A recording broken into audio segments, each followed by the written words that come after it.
Orang Kristen mengatakan Yesus adalah Tuhan, Yesus adalah pencipta alam semesta, Dia adalah Raja di atas Raja, Yesus adalah ini dan seterusnya. Kami gak heran, kenapa? Salam satu Tuhan. Para sahabat, dukung semua ya channel Densa News Muslim. Di like, di subscribe, di share sebanyak mungkin untuk supaya mencegah sahabat-sahabat kita di luar sana tidak terpengaruh terhadap pemurtadan. Kalau ada Tuhan, tapi Tuhan itu tidak pernah menampakkan dirinya, tidak pernah menyatakan dirinya kepada manusia, apakah itu bisa dipercaya? Cukup? Bahwa Dia adalah Tuhan? Nah, itu dulu. Ya, silakan. Ya udah, silakan, Banyuma. Tuhan, Panjang-panjang ya. Tuhan tidak menampakkan dirinya. Menurut saudara, sebelum Tuhan menciptakan alam semesta, Tuhan itu ada atau enggak? Sudah ada. Sudah ada.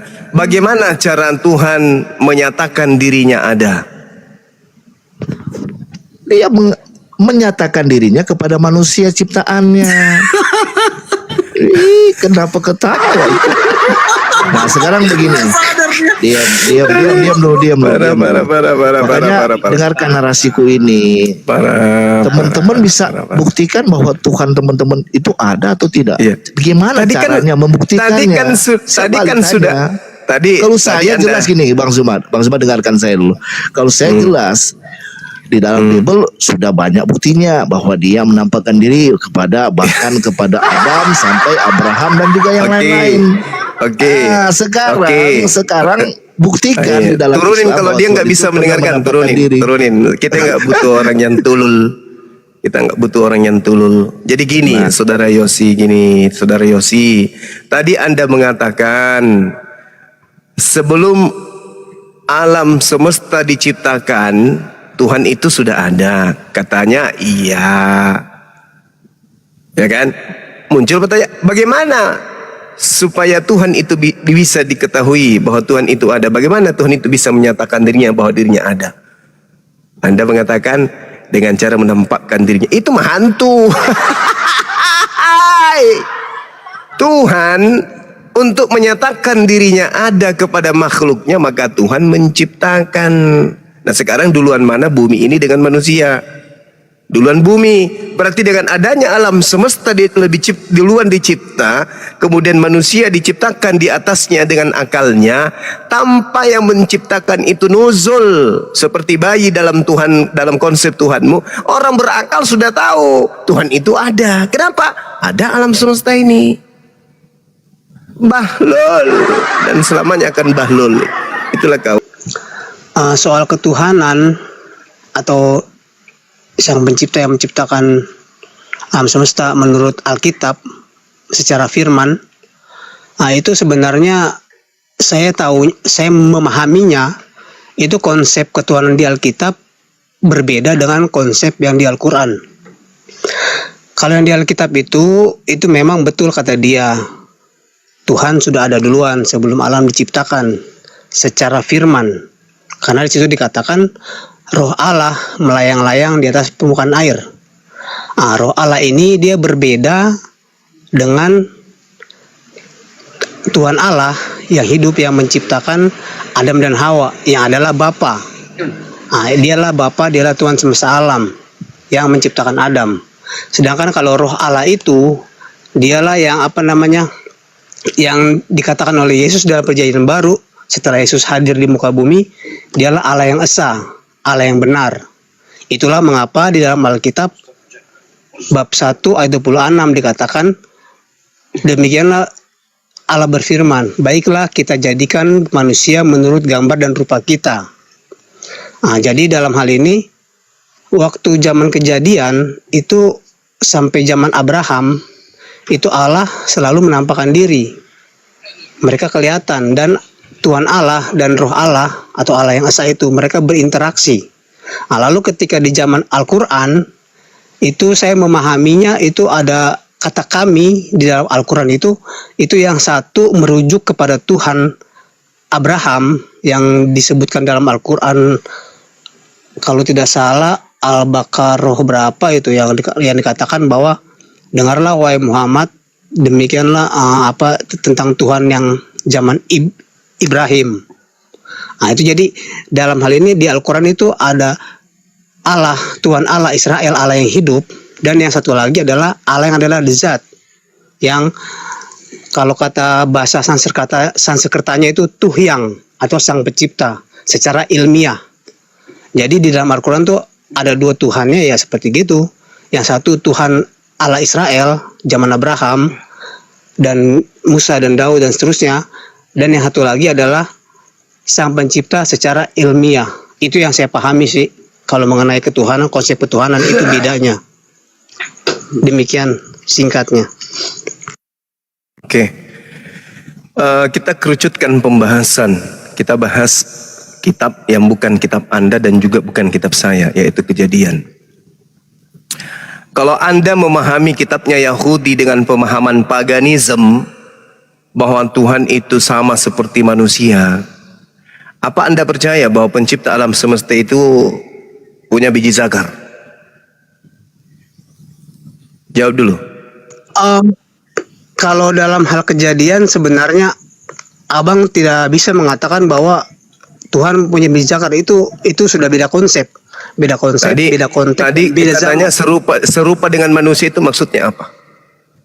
Oh, kalau itu dalam Yohanes 1 ayat 14 di mana dikatakan firman telah menjadi manusia, jadi Yesus yang menjadi iya, jangan ke situ. Itu kan agama pagan. Kalau orang yang diciptakan manusia, yang diciptakan Allah, diciptakan Tuhan, dianggap Tuhan, itu kan pagan. Ini kita bahas kitabnya Yahudi dulu.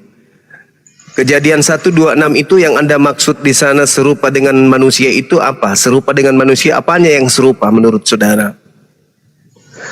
Iya, menurut saya ya seperti yang tertulis di dalam Keluaran 24 ayat 9 sampai 11 di mana Allah Israel menampakkan diri kepada Musa, Nadab dan Abihu dan 70 tua-tua Israel di Gunung Sinai. Walaupun dikatakan di situ hanya kakinya saja, yang lain-lainnya tidak dituliskan. Bagaimana kalau ternyata orang Yahudi tidak memahami seperti Anda memahami, karena Anda kan agama pagan ya, yang mengatakan dewa jadi manusia. Nah, bagaimana kalau ternyata pemahaman saudara itu keliru berdasarkan dengan perjanjian baru itu sendiri?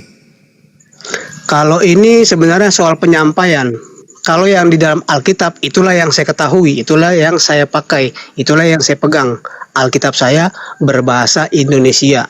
Mengenai orang Yahudi, dia mau percaya atau tidak, dia mau menyampaikan secara jujur atau tidak, dan fakta sejarahnya bagaimana, itu mereka yang tahu, dan cara penyampaiannya mungkin agak sedikit berbeda dan penyebutannya juga berbeda dan lain sebagainya. Tapi kalau masalahnya begini, Bung. Agama Anda itu kan agama yang mengkawinkan antara ajaran Yahudi dan ajaran Yunani. Itu agama Anda. Nah, ini kalau agama Yahudi kan masih murni. Berarti murni dalam arti kata tidak bercampur aduknya antara ajaran Yunani masuk ke dalam ajaran mereka. Kan itu poinnya. Sedangkan Anda bernarasi seperti itu karena ada pengaruh agama Yahudi, agama Yunani. Nah, sekarang permasalahannya ketika saudara membawa Kejadian 24 dan seterusnya, bagaimana, atau Keluaran 20 lah ya, bagaimana kemudian Tuhan datang kepada Nabi Musa dan seterusnya. Tapi faktanya dibantah sendiri oleh Kisah Para Rasul, yang datang kepada Nabi Musa itu bukan Tuhan tapi malaikat Tuhan, malak Elohim. Itu gimana itu ceritanya tuh? Kisah Para Rasul. Ya, Kisah Para Rasul 7 kan, yang mengatakan bahwa yang bertemu dengan Nabi Musa itu adalah malaikat, bukan Tuhan. Berarti kesalahan fatal yang dianut oleh Kristen selama 2000 tahun, menganggap bahwa Tuhan itu bisa datang seperti selayaknya Hercules, selayaknya Krishna, selayaknya Yesus yang adalah Tuhan. Padahal itu tidak dianut oleh ajaran para nabi. Bahkan kitab Anda sendiri, Kisah Para Rasul 7 mengatakan bahwa yang datang kepada Musa itu adalah malaikat. Contoh di data nomor 35. Coba Anda banyak belajar lagi. Musa ini yang telah mereka tolak dengan mengatakan, siapakah yang mengangkat engkau menjadi pemimpin dan hakim? Musa ini juga telah diutus oleh Elohim sebagai pemimpin dan penyelamat oleh malaikat yang telah menampakkan dirinya kepadanya di semak duri itu. Satu. Oke? Oh, itu Jadi bukan kisah para rasul. itu kisah para rasul tuh. Kisah para Bukan, rasul itu itu. bukan. Tidak ada kisah para rasul mengenai tulisan seperti begitu. Itu di dalam Kisah para Rasul 7 ayat 35, baca baik-baik, jangan bilang nggak ada. Di data nomor Oke, 38-nya dikatakan begini, sabar. Sabar. saya buka ya. Musa inilah yang menjadi pengantara dalam sidang jemaah di padang gurun di antara malaikat yang berfirman kepadanya di gunung Sinai dan nenek moyang kita. Dan dialah yang menerima firman-firman yang hidup untuk menyampaikan kepada kamu.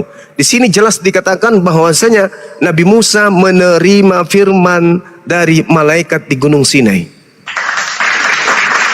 Nah, inilah berterima kasihlah orang-orang Kristen ya, karena para apologet Islam itu dengan jujur menyembunyikan menampakkan, memperlihatkan apa yang disembunyikan gereja.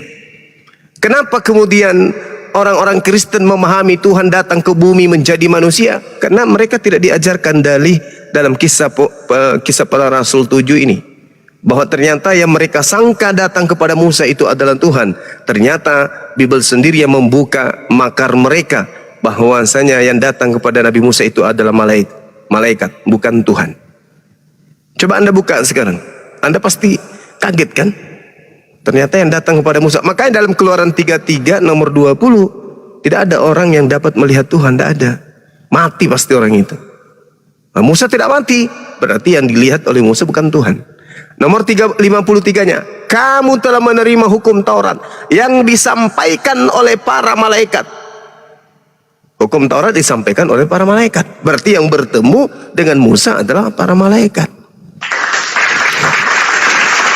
Ya, selesai kita di situ ya. Jadi saudara Kristen ini memang satu aliran kepercayaan yang memaksakan kitabnya Yahudi mau duduk seperti pemahaman Yunani, paganisme. Saya bacakan Demikian. ya. Kisah para Ya, Rasul 7 silakan. ayat 53. Kamu telah menerima hukum Taurat yang disampaikan oleh malaikat-malaikat.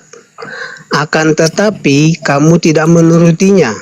Dalam hal ini ayat di sini ini tidak menyatakan bahwa yang ditemui oleh Musa pada waktu zaman Nabi Musa di Keluaran, kitab Keluaran, itu bukan yang ditemui, bukan malaikat.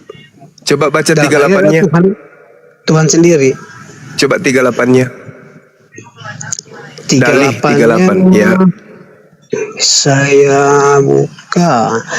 Musa inilah yang menjadi pengantara dalam sidang jemaah di padang gurun di antara malaikat yang berfirman kepadanya di gunung Sinai dan nenek moyang kita, dan dialah yang menerima firman-firman yang hidup untuk menyampaikannya kepada kamu.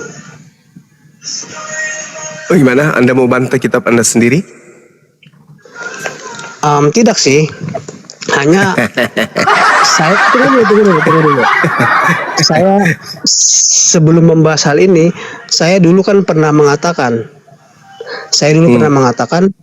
bahwa setiap zaman Nabi Nuh, zaman Abraham, zaman Musa, Daud itu memiliki Tuhan atau tuan atau majikan di Firdaus yang berbeda-beda. Jadi ketika tunggu dulu. Jadi ketika misalnya saya ambil contoh, misalnya Tuhan menampakkan diri kepada Abraham itu di pohon Tarbantin ketika Tuhan mengatakan bahwa Sarah akan mengandung seorang anak.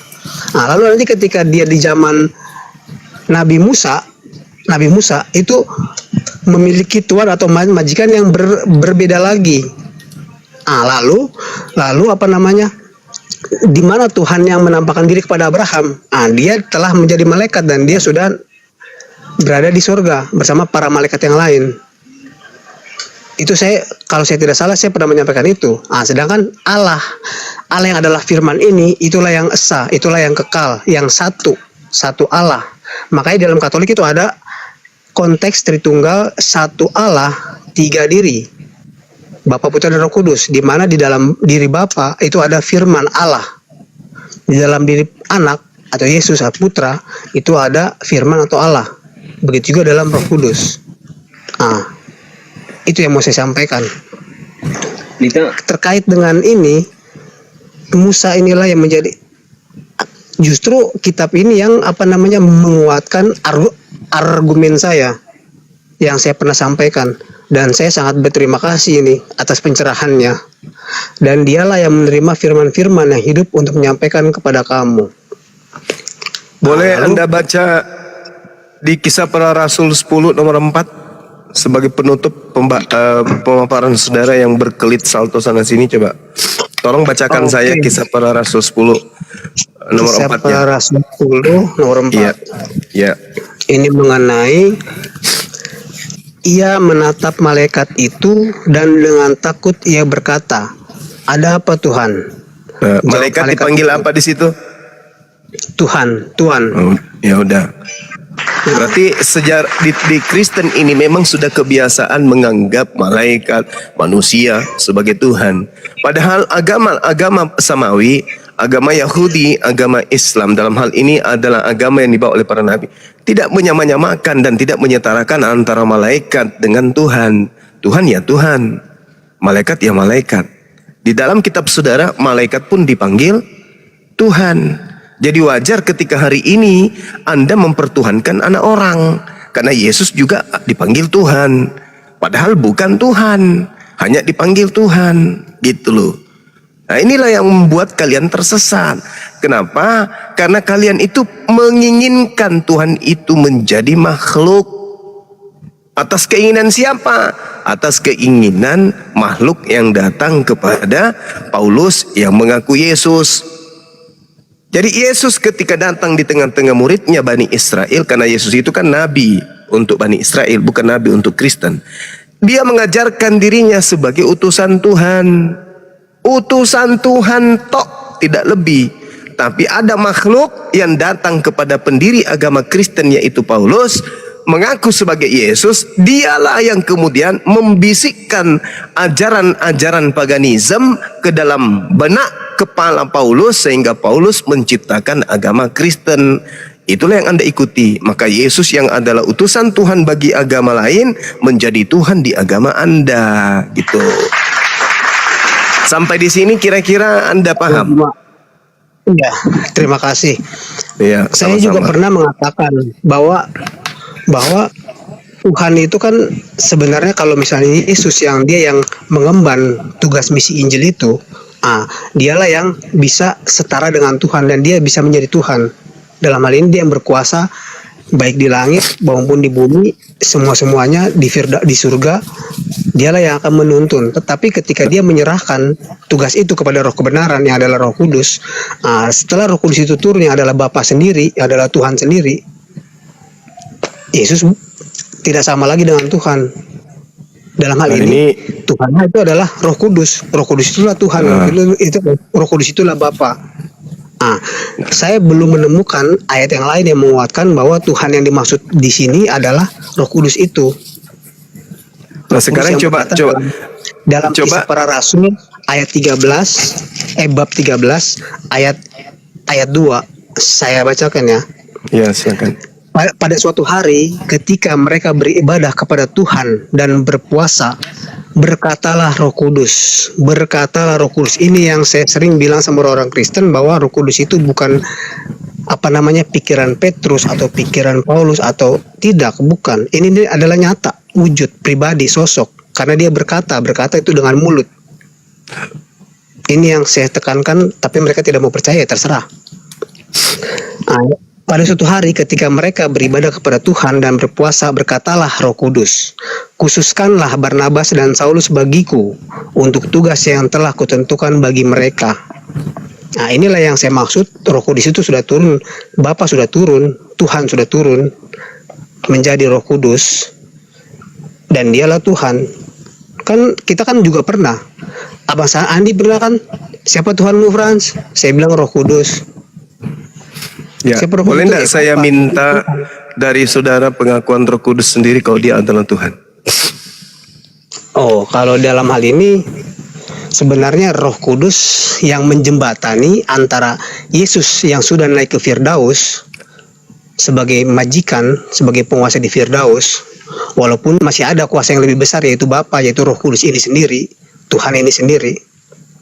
Dia tidak pernah menyatakan dirinya bahwa dia Tuhan, bahkan secara sadar dia tidak sadar, tapi secara jiwa dialah Tuhan Tuhan yang sebenarnya, di mana dia pun diagungkan. Barang siapa yang menghujat Roh Kudus, dosanya tidak akan diampuni oleh Yesus. Ya, jadi gini, Bung.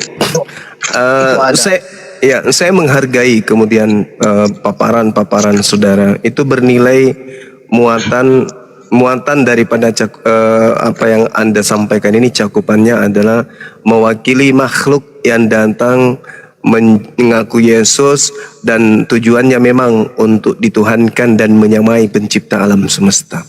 Anda tadi barusan mengatakan Yesus naik ke langit untuk kemudian sama seperti Bapa berkuasa atas segala sesuatu dan seterusnya. Inilah yang disebut sang bintang timur, Hilal bin Zakar, yang ada dalam kitab Yahudi Yesaya 14 tadi, yang sering saya sampaikan.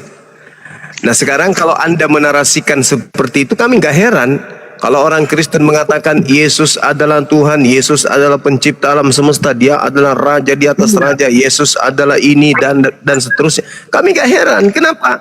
Karena Yesus yang Anda maksud itu bukanlah Yesus yang datang di tengah-tengah Bani Israel yang mengaku sebagai utusan. Bukanlah Yesus yang Anda maksud itu Yesus yang datang sebagai manusia yang mengaku tidak dapat berbuat apa-apa dari dirinya sendiri.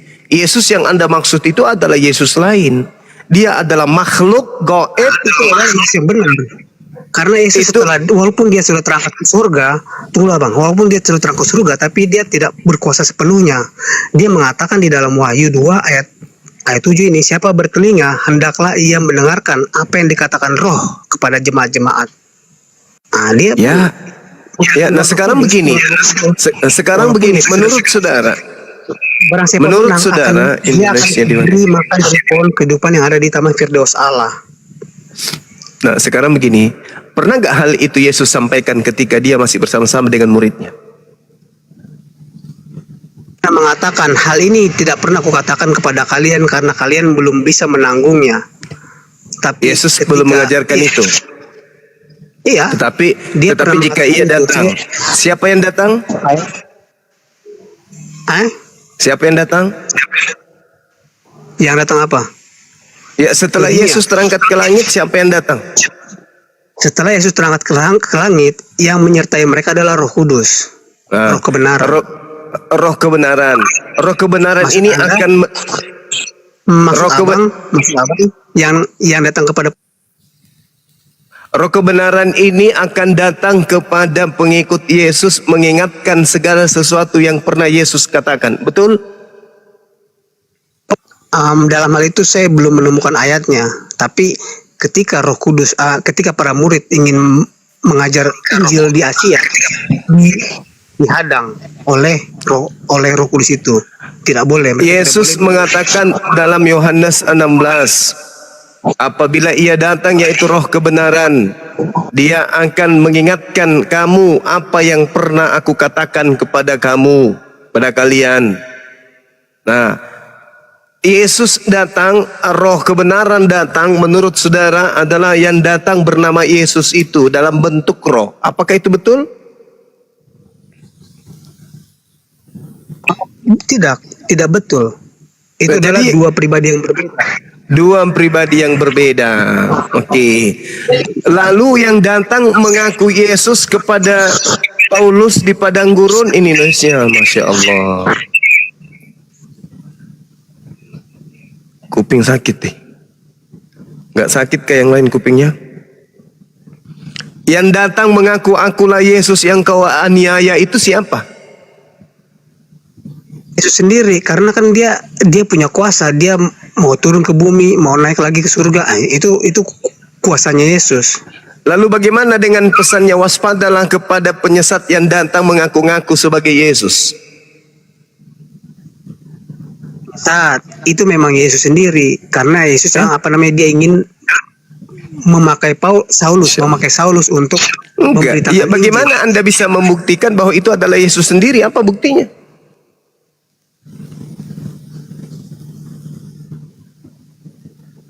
Karena ajarannya justru berbeda dengan ajaran ketika Yesus masih ada di bumi. Dan Yesus mengatakan waspadalah kepada Yesus palsu. Terus apa yang Anda jadikan sebagai jawaban untuk membuktikan bahwa Yesus yang makhluk yang datang mengaku Yesus ini adalah Yesus asli?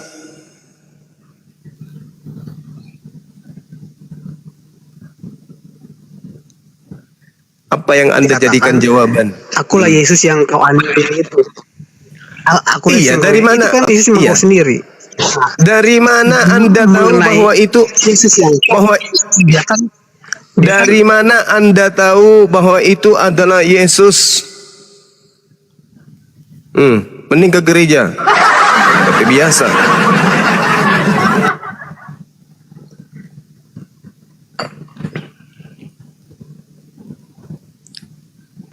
Bang Marco, silakan Bang Marco dibuka mute-nya. Bang Marco, Selamat malam. Lam. Ya lid. Lam. Yulad. Bang Suba ini kayak gini terus aja. Ya, kenapa Bang? Iya Bang, ini saya mau tanya nih tentang hal Islamis Bang. Ya, itu benar Muhammad pernah naik ke langit 7, Bang Suma. Betul, Mohon betul. dijelaskan. Betul. Sedangkan dalam surat Al-Ma'arij nomor 4 nomor 4 di situ dikatakan bahwa hanya malaikat Tuhan yang bisa turun naik dari surga ke bumi. Mohon dijelaskan Bang. Bagaimana dengan Elia, Henok yang sudah naik ke bumi, Yang ke langit? saya minta ini Bang tidak kemana-mana. Tolong mati dijelaskan. Tolong dijelaskan. Dalam surat Ini Al-Ma'arij Bible yang menjawab itu. tolong dijelaskan. Tidak perlu mencari Bible pembenaran. yang menjawab itu. Tidak perlu mencari pembenaran dari kitab lain Bang. Tolong Bible dijelaskan. yang menjawab itu. Tolong dijelaskan kalau memang kitab Anda benar. Tolong dijelaskan. Al-Quranul Karim juga menyatakan bahwasanya Nabi Isa alaihissalam itu manusia yang terangkat ke langit. Dan tadi Barrafahullahu ilaihi wa kana Allah azizan hakima. Ada manusia yang lebih dulu terangkat ke langit bernama Nabi Isa alaihissalam. Apa masalahnya? Kemana orangnya? Hei! Enggak, guru enggak, tadi surah Al-Mari katanya. Untung enggak Al-Kulkas ya. Bukan alkohol. Ya Al-Pukat kadang-kadang. Allahu Akbar, lucu teman-teman. Bang Daman bantu disapa dulu, Bang Daman yang baru naik. Assalamualaikum warahmatullahi wabarakatuh, Bang Muzaki. Assalamualaikum. Bang Muzaki. Wah, abang naik lupa bawa mulut nih. Halo Bang. Bang. Halo Bang. Dah, host, selesai host. Kayaknya dia ketinggalan mulut nih. Ke atas tuh mulutnya tinggal di bawah. Mulut gua gitu.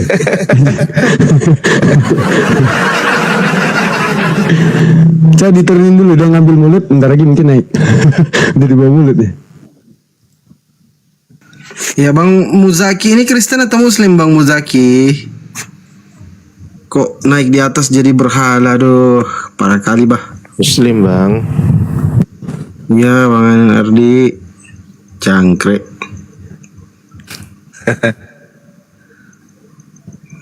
Mana lah kawan-kawan Kristen ini, kenapa pada punah? Karena serem posisinya. Manuskrip ada Bang Ardi.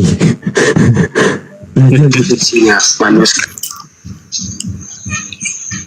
Coba diskusi yang baik Marco. Jangan bertanya setelah bertanya kejang-kejang. maaf Bang, jadi yang tadi tidak bagus. Ya di mute dulu Bang. Kalau habis bertanya itu di mute dulu, jangan ngerocos kejang-kejang. Bukan nyerocos Bang, justru Bang Suman yang nyerocos kemana-mana. Yang saya tanya itu dijelaskan, diberikan pengertian kepada saya. Makanya Begitu. kamu diam, di mute. Bukan Kalau lari tidak, kemana-mana. kamu jadi ustadz saja besok. Kalau kamu tidak mau dengar, di mute dulu. Bukan bang, maksudnya begini, abang. Ini ngomong terus, abang diam semua. dulu. Diam dulu.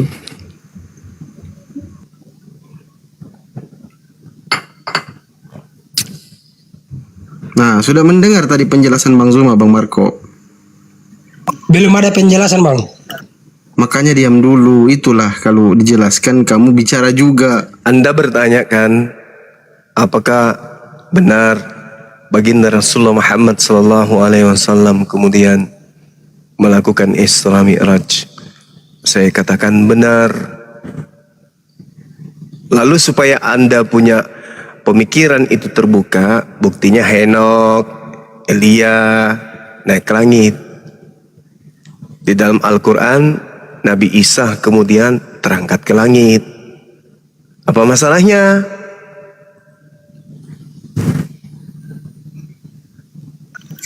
Jadi begini bang Suma, yang saya tekankan di sini, apakah itu benar? Lalu Benar. kalau benar, kenapa Ya. di surat Al-Ma'arij nomor 4 Ya, berkata bahwa hanya malaikat Tuhan yang bisa turun naik langit dari surga ke bumi. Hanya malaikat Tuhan. Itu pun kalau manusia setara 50.000 tahun. di mana Bagaimana bisa dikatakan Muhammad hanya sampai- malaikat? Di mana dalilnya hanya malaikat? Di mana? Surat Al-Ma'arij Bang Suma. Nggak ada Iya. itu, nggak ada hanya, nggak ada hanya. Iya, saya tidak pakai H. Nggak ada hanya malaikat di situ, Bang. Coba itu ada. Coba Bang buka. Aduh. Ayat berapa sih bang? Ayat berapa bang? Ayat 4 katanya deh. Nggak ada. Nggak ada hanya malaikat. Ada itu Bang. Nggak ada hanya malaikat di situ, nggak ada. Ada. Masa kita abang sendiri abang nggak tahu. Para Allahu malaikat dan Akbar, Jibril Masya naik. Allah. Aku bacain ya. Para malaikat dan Jibril naik menghadap kepada Tuhan dalam sehari setara dengan 50.000 tahun. Mana hanyanya? Nah, itu dia. Hanyanya mana? Nah, jadi itu malaikat saja setara 5. Anda boleh jadi dulu, tanggung jawab dulu. Apa yang jadi? Hanyanya mana? Hanyanya Ya. mana? Ya mungkin saya salah ucap karena itu bukan kitab saya. Ya, coba dibantah dulu. Nggak usah tertawa. Coba dibantah dulu. Itu dijelaskan bahwa malaikat turun naik setara 50.000 tahun. Lah, bagaimana seorang manusia bisa naik dalam satu hari? Coba. Justru itu menjawab Isra Jelaskan. Mi'raj bang. Coba dijelaskan. Gimana Gurunda? Coba abang-abang jelaskan. Coba. Apa yang jadi permasalahan Anda apa di sini? Masalahnya begini Bang Suma. Masalahnya begini. Masalahnya begini. Ya. Ya, Nabi Abang kan pernah Isra Mi'raj ke langit 7 kan? Iya. Ya. Lalu di ayat itu dijelaskan malaikat turun naik dari surga ke bumi dalam Ya. satu hari setara 50.000 tahun. Iya. Nah, Terus lalu bisakah manusia setara dengan malaikat? Begitu. sekarang kamu bertanya aneh-aneh aja. Pertanyaanmu sekarang begini. Ketika Al-Quran menceritakan Maha Suci Allah yang telah memperjalankan hambanya Nabi Muhammad, yang memperjalankan di sini siapa? Pencipta alam semesta, betul? Allah, benar?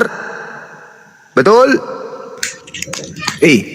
Diperjalankan kemana bang? Diperjalankan kemana? Tadi bertanya Isra Mi'raj, sekarang bertanya kemana? Wah, Sakit.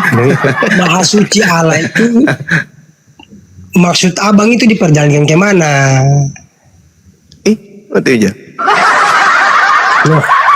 Oh, abang, Tadi ini katanya penjelasannya Isra gimana nih? Mi'raj. Coba Tadi dijelaskan katanya dengan Isra baik, bang. Mi'raj. Iya, dijelaskan dengan baik, bang, biar saya Nah, Isra mengerti. Mi'raj itu dari mana ke mana coba? Justru itu dalil yang menjawab Isra Mi'raj akhirnya. Lah iya enggak, dia tahu nggak Isra Mi'raj itu apa coba?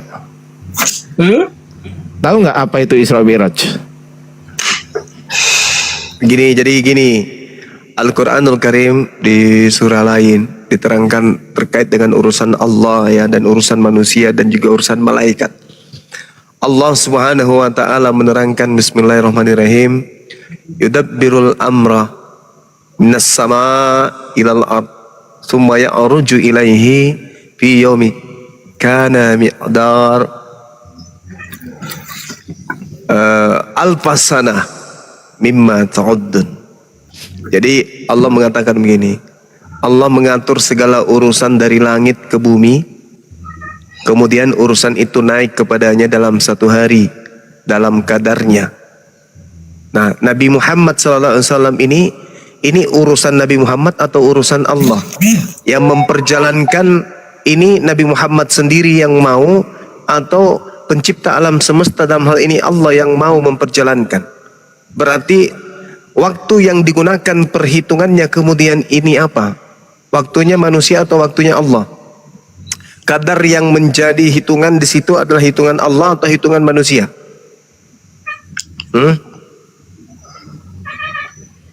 Oi.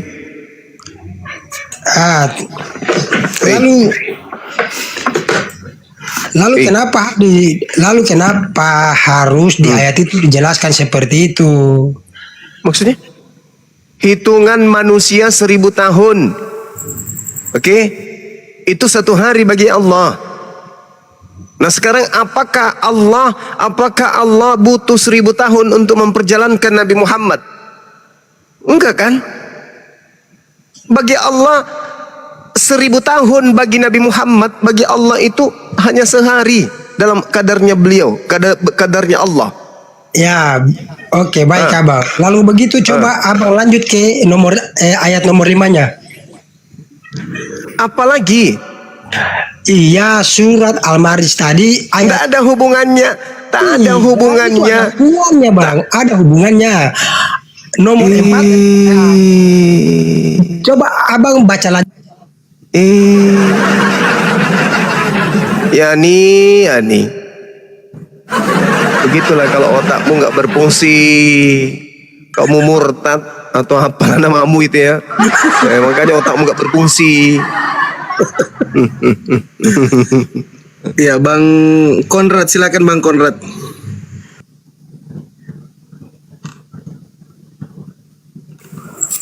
Bentar ya Bang Juma, ada yang mau bentar ini mau lagi ngumpulin data, bentar ya Bang.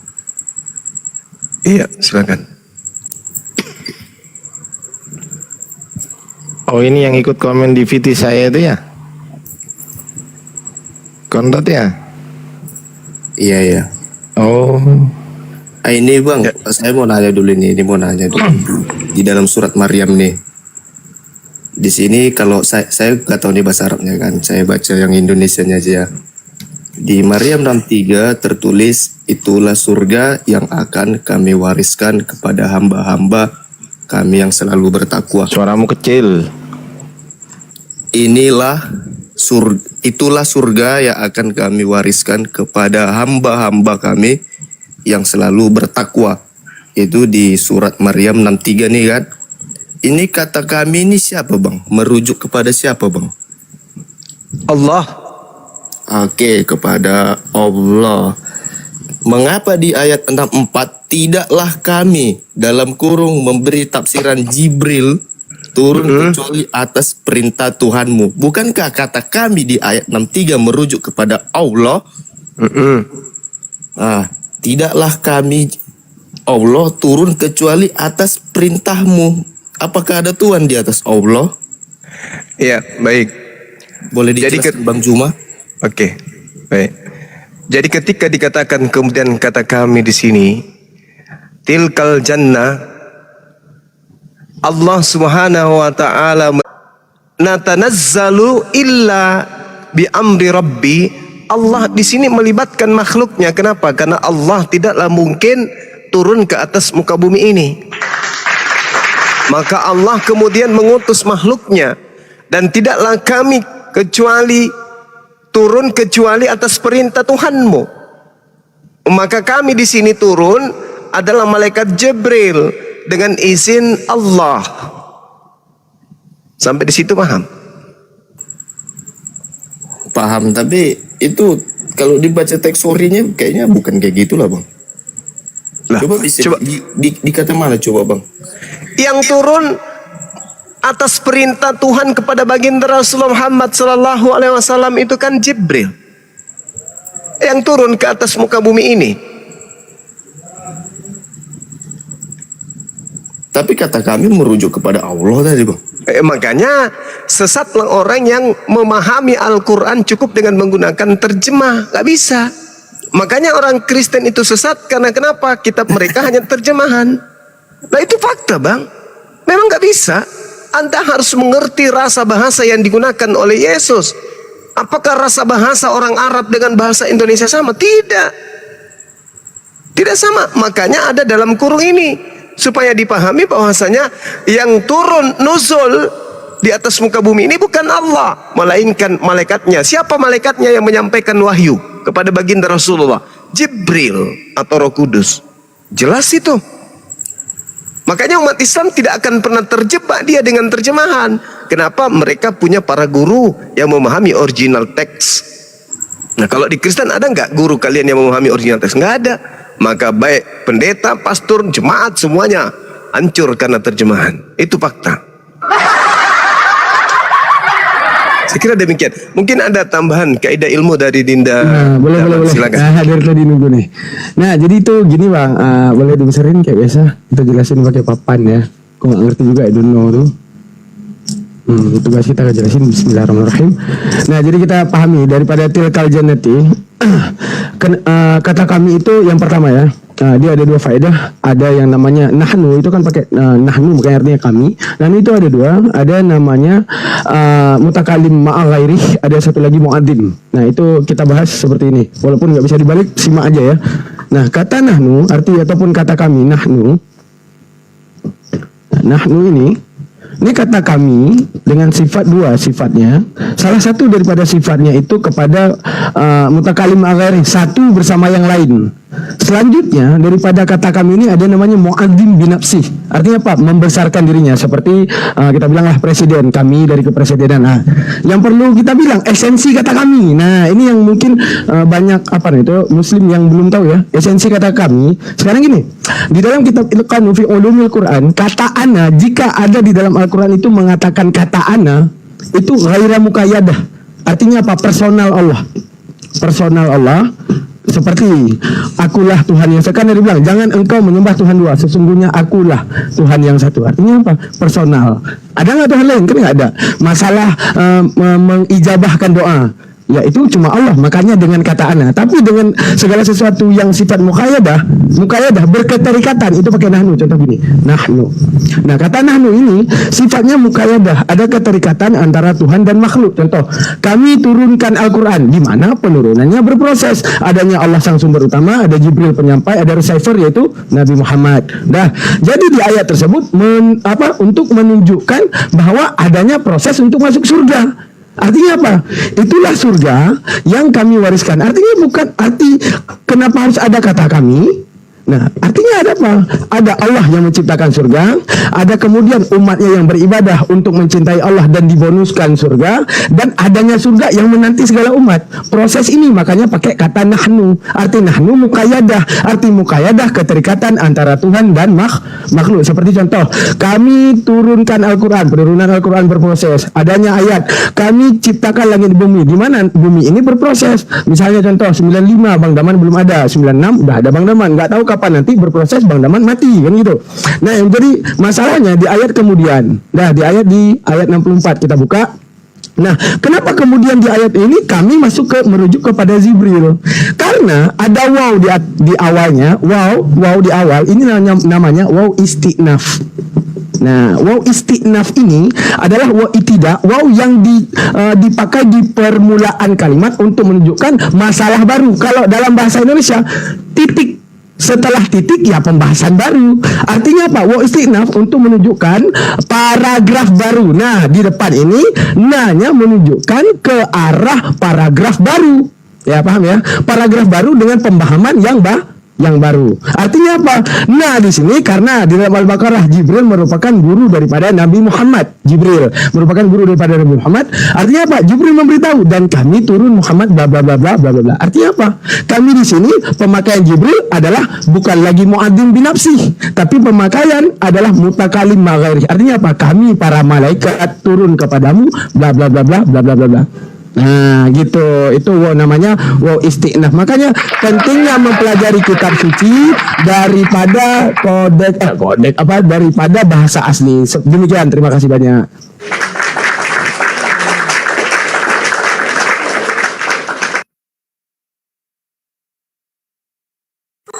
Berarti Bang, saya simpulkan berarti ada dua penyampai pesan lah di dalam ini ya Bang. Ada Jibril sebagai the messenger of Allah to Muhammad, dan Muhammad the messenger to manusia gitu Bang. Gimana? Coba ulang. Berarti dalam proses penyampaian wahyu Allah terhadap manusia ada dua kali penyampaian pesan ya Bang. Dua kali penyampaian pesan itu gimana cara Abang pahami? Coba. Jadi Coba gimana? Coba diutarakan dulu. Menyampaikan dari Allah firman-Nya disampaikan kepada Jibril, terus Jibril menyampaikan kepada Nabi Muhammad. Begitu. Nah, gini Bang. Ada yang namanya di dalam konteks penyampaian dalam bahasa Arab. Coba dibesarin host. Nah, penyampaian dalam bahasa Arab itu dua. Ada namanya makiyatul qaul, ada namanya tuh makiyatul lafdi. Contoh, hikayatul qaul, Al-Quran itu menjelaskan maksud Allah di lisanil Jibril. Sama seperti Abang, menjelaskan maksud saya dengan lisan Abang. Contoh, saya ngomong kepada Abang, Bang Konrad, tolong ngomong sama Ustadz Sugi, bilang, aku adalah gubernur. Abang saat ngomong ke Ustadz Sugi, ngomong gimana cara ngomong? Aku adalah gubernur. Berarti Abang yang gubernurnya, bukan saya. Tapi menggunakan bilisanil Abang, dengan lisan Abang, dia adalah gubernur. Maksudnya Al-Quran itu ketika dalam kun fayakun Allah, artinya gini, kalamullah itu ada pada dirinya. Untuk kepada Jibril, apakah Allah ngomong dalam bahasa Arab? Tidak. Tapi bihaisu kun fayakun, Jibril paham segala maksud Allah. Nah, kemudian ketika Jibril menyampaikan kepada Nabi, bilisanil Jibril, kan nggak mungkin Jibril ngomong, akulah Tuhan. Ya, Nabi Muhammad nyembah Jibril. Tapi bilisanil Jibril untuk kemudian mengajarkan kepada Nabi, dialah Tuhan, dialah segalanya, dialah seperti ini, dialah itu. Karena apa? Sama seperti Abang, saya ngomong nih, saya kalam utama, saya pemilik utama bahasa, saya ngomong, aku adalah gubernur.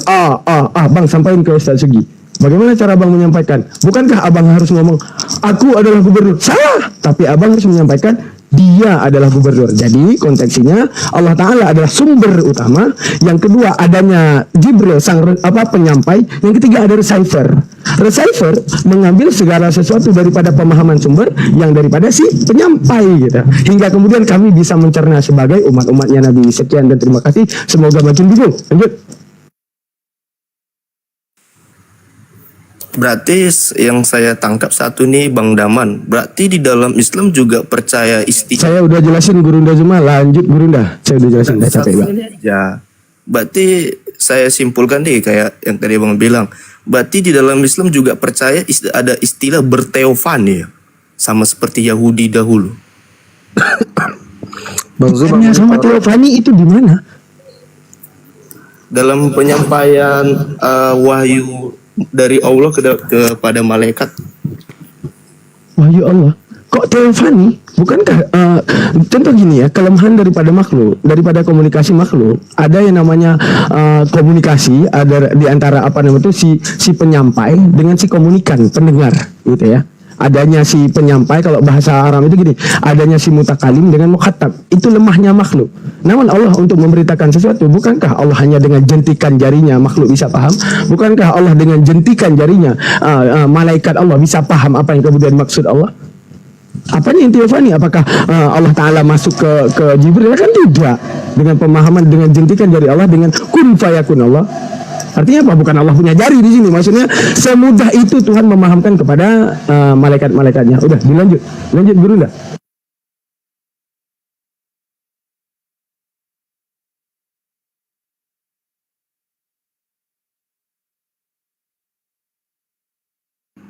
Ya, silakan Bang siapa tadi? Bang Konrad. Kayaknya cukup di situ aja lah Bang Juma. Ya mungkin ada lagi yang mau ditanyakan Bang, silakan. Gak ada lagi sih, cuma itu aja. Tanya aja Bang, mumpung di sini.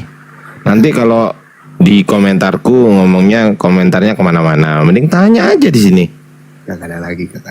Oke, thank you ya Bang. Iya, tanya aja gitu loh.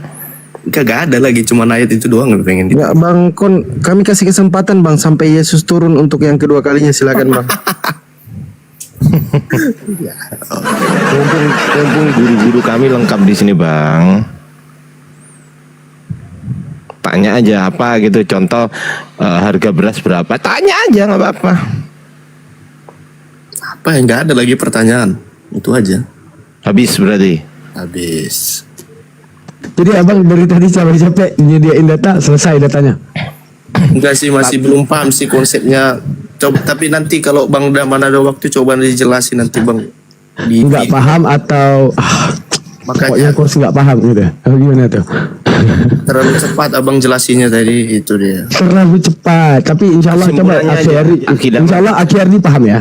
Enggak, Coba akhirnya Iya, Makanya dari kesimpulannya yang aja saya- Akidaman di floor ke ini langsung simpulkan. kesimpulannya tuh gini, apa gitu aja. Nah, udah. gini. Dalam pemahaman kita kan ada permulaan kata ataupun paragraf, bang ya. Nah terus ada titik di mana setelah titik wajibnya huruf kapital untuk menunjukkan ada pembahasan baru kan gitu. Nah kalau di dalam bahasa Arab mengenal dengan namanya waw istiqnaf. Nah coba kita baca ayatnya ya. Nah di ayat yang abang tanyakan tadi, pertama itu ada tilkal jannatul lati nurisu min ibadina man kana naqiyya. Oke. 64 masuk dia wama tanazzalul. Nah wa sekali lagi wow. Nah wow di situ faidatulnya istiqnaf, artinya apa, di belakang sudah titik pembahasannya. Nah ini huruf kapital dengan pembahasan baru di mana Jibril memberitakan tentang bahwa maksud daripada Allah Ta'ala seakan-akan ngomong, wahai Muhammad, segala malaikatku itu datang karena perintahku. Nah karena itu penyampaian daripada seorang Jibril yang ngomong, dan kami turun wahai Muhammad, arti kami turun, Jibril bersama malaikat-malaikat yang lain di dalam tugasnya masing-masing, itu semua karena perintah Allah, karena adanya penandaan yaitu waw istiqnaf. Artinya apa? Huruf kapital dalam bahasa Indonesia, titik dalam bahasa Indonesia, kalau dalam bahasa Arab namanya waw istiqnaf, untuk menunjukkan bahwa itu pembahasan baru gitu bang.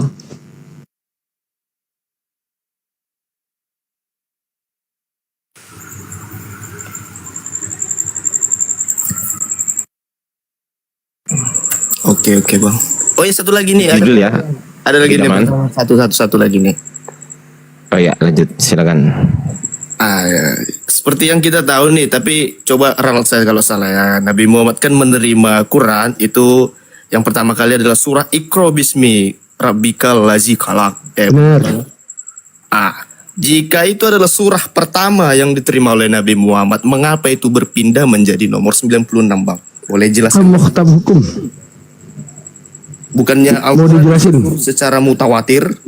Ya, itu adalah mukhtab hukum, perintah hukum pertama. Artinya apa?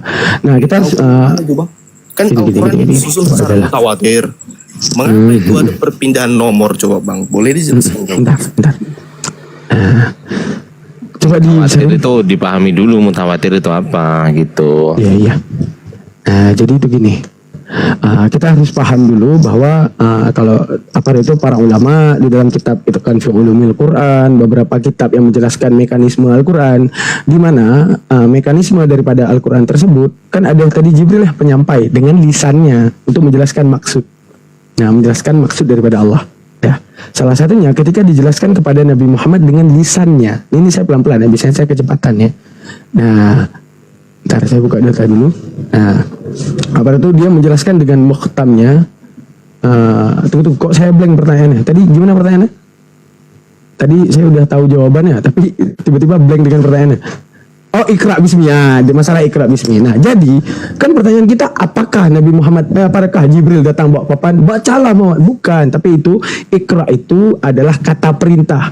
Diambil daripada qara'a yaqra'u qur'an fahuwa qari'un wa taka makru'un iqra. Artinya perintah. Artinya seakan-akan Jibril memberitakan, wahai Muhammad, kapanpun kamu membaca, maka bacalah dengan bismillahirrahmanirrahim. Nabi Muhammad bilang, loh kok nyuruh saya nggak bisa baca. Kapanpun kamu baca, maka bacalah dengan bismillahirrahmanirrahim. Loh kok suruh saya, kan saya nggak bisa baca. Hingga akhirnya ayat pertama di dalam Al-Quran adalah bismillah. Iqra adalah perintah pertama.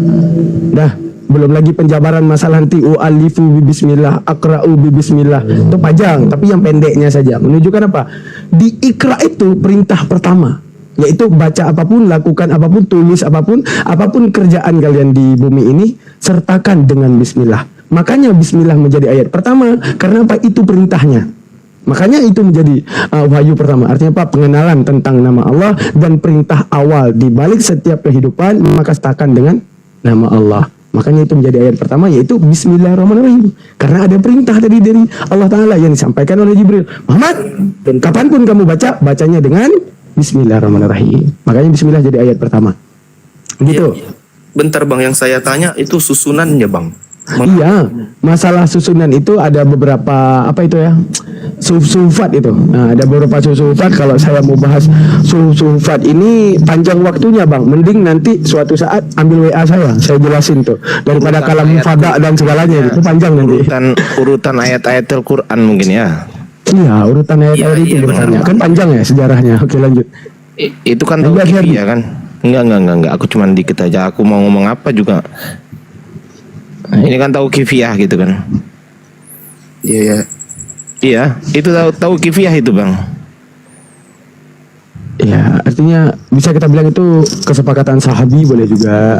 Cuman kalau kita mau bahas daripada kalam hufada nanti ya, di mana penelitian para hufada hingga akhirnya apa memutuskan ini kedua, ini ketiga, ini keempat, di mana ada juga mushaf yang tidak seperti itu. Apakah itu menjadi kejanggalan? Enggak. Artinya itu ketika nanti berbeda penomoran itu nggak jadi menjadi kejanggalan. Karena ada salah satu sahabat Nabi di masa Utsman yang menyetujui dengan itu penomoran yang lain gitu. Itu panjang bang kalau mau kita bahas sejarah itu bang. Lanjut. Ya kalau di Ulumil Quran itu kan ada tuh kan. Waalaikumsalam. Lanjut. Waalaikumsalam warahmatullahi wabarakatuh guruku. Lanjut Ustaz. Apa yang dilanjut? Apa kabar ini Ustaz Tata? Lama tak jumpa. Berarti Ya, bang, Quran juga butuh dikanonikan. Nggak butuh, nggak ada. Tapi bang bilang tadi disusun. Nih. Coba gedein. Bukan kalau di kanon itu kan dipilah dan dipilih. Ya benar. Kalau dipilah dan dipilih berarti kan ada ubahan susunan nomor tadi. Siapa yang bilang? Nggak ada kanon, yang ada kodifikasi. Tentang urutan ayat-ayat Al-Quran ini ada di Al-Itqan fi Ulumil Quran ya. Nanti aku kasih tahu sampulnya di atas. Tahu. Ada kitabnya yang ada banda. Lanjut. Nah, berdasarkan ijma para ulama dan nas-nas yang mutaradifat atau yang serupa, bahwa urutan ayat-ayat Al-Quran itu bersifat tauqifiyah atau berasal dari Allah Subhanahu wa Ta'ala. Tidak ada syubhat, tidak diragukan lagi. Nah, jadi banyak nih saya kalau mau ke atas mau lihat nih kitabnya nih. Nah nih kitab Imam Jalaluddin As-Suyuti nih, Al-Itqan fi Ulumil Quran. Nah, bisa dibaca di sini dan sudah saya peta-petakan di sini nih mengenai bagaimana wahyu diturunkan, jumlah surat dalam Al-Quran, kemudian banyak sekali kodifikasi Al-Quran. Gak ada kanonisasi nih, gak ada. Mungkin Bang Ardi. Itu sih. Mungkin yang ditanya. Mau, ya silakan Ustaz. Iya. Mungkin yang ditanyakan gini, kenapa secara asbabun nuzul ya? Al-Quran itu kan Al-Alaq, Al-Qalam, Mujammil, Mudassir, Fatihah, Al-Lahab, At-Takwir, Al-A'la, Al-Lail, Al-Fajr. Tapi tiba-tiba kok menjadi Al-Fatihah, Al-Baqarah, Ali Imran, An-Nisa gitu. Itu maksudnya gini. secara asbabun nuzul memang urutannya itu al-alaq, al-qamal, mujammil, mudassir. Lalu tauqif itu apa? Rasulullah yang mengatur itu. Jadi surat-surat yang panjang oleh Allah, oleh Rasulullah diatur menjadi taruh di awal-awal. Ya, jadi kalau secara asbabun nuzul bukan Al-Fatihah Al-Baqarah, bukan gitu. Tapi Al-Alaq, Al-Qamal, Mujammil, Mudassir, Fatihah, Al-Lahab, At-Takwir, Al-A'la. Bentar. Lalu Bentar. oleh Rasulullah dirubah menjadi Al-Fatihah, Al-Baqarah. Jadi surat yang panjang-panjang oleh Rasulullah ditaruh di awal-awal supaya orang menghafalkan itu mudah. Gitu. Makanya kalau sudah hafal Al-Baqarah, Ali Imran, An-Nisa, Al-Maidah, Al-An'am, Al-A'raf, pasti nanti 20 ke atas itu kan pendek-pendek suratnya. Itu mudah dihafal gitu. Nah, pertanyaannya kan apa Al-Fatihah justru di awal? Karena Al-Fatihah itu umul Quran. Induknya Al-Quran, sehingga taruh di awal. Nah, setelah Al-Fatihah, surat panjang-panjang memang tauqif. Sengaja oleh Rasulullah taruh di awal-awal supaya mudah dihafalkan gitu. Itu mungkin pertanyaannya itu. Gitu. Tapi nambahin dikit lagi ya. Ini mungkin ini yang dimaksud ya. Maka Utsman berkata, telah turun kepada Rasulullah SAW surat-surat yang memiliki jumlah ayat. Maka setiap ada wahyu turun, beliau memanggil sebagian orang-orang yang menulis wahyu itu. Kemudian beliau Rasulullah berkata, letakkanlah ayat-ayat itu di dalam surat yang disebutkan di dalamnya ini dan itu. Nah, berarti ini langsung otoritas dari Rasulullah, gitu ya Bang Kon ya. Mungkin ini ya Ustaz Atta ya. Nah iya, makanya tadi ingin saya sanggah. Oh ya udah ini. Katanya yang membuat, tapi itu padahal setahu saya itu adalah Utsman yang menyusun. Loh, ini loh. Maka Utsman berkata, telah turun kepada Rasulullah. Ini Utsman yang berkata, telah turun kepada Rasulullah SAW surat-surat yang memiliki jumlah ayat. Maka setiap ada wahyu turun, beliau Rasulullah memanggil sebagian orang-orang yang menulis wahyu itu. Kemudian beliau Rasulullah berkata nih, letakkanlah, berarti siapa yang ngomong ini? Rasulullah kan? Letakkanlah ayat-ayat itu di dalam surat yang disebutkan di dalamnya ini dan itu. Utsman udah tahu gini loh. Gimana coba? Nah kalau Bibelmu siapa yang nyusun, yang ngasih ayat itu siapa Bang? Kalau Bibel siapa yang ngasih ayat 1, ayat 2, ayat 3, ayat 4 itu siapa tuh Bang? Karena di dalam kodeks itu nggak ada, jangankan nomor, jangankan ayat ya, apa namanya ya, spasi aja nggak ada loh ini. Coba kita cek. Nah ini, siapa yang ngasih ayat nih Bang? Ini spasi aja nggak ada ini.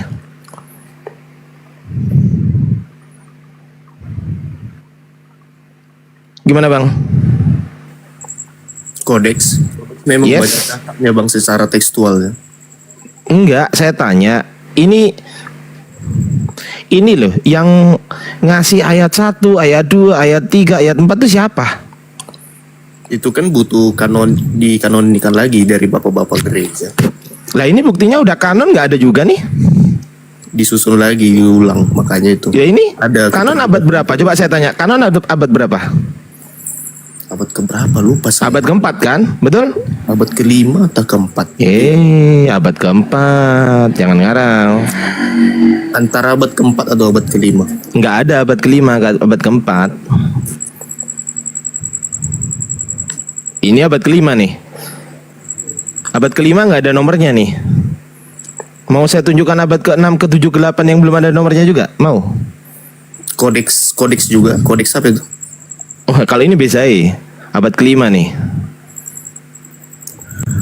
Nih, nggak ada kan? Mana ayatnya mana? Spasi aja nggak ada, jangankan ayat, spasi ini loh nggak ada.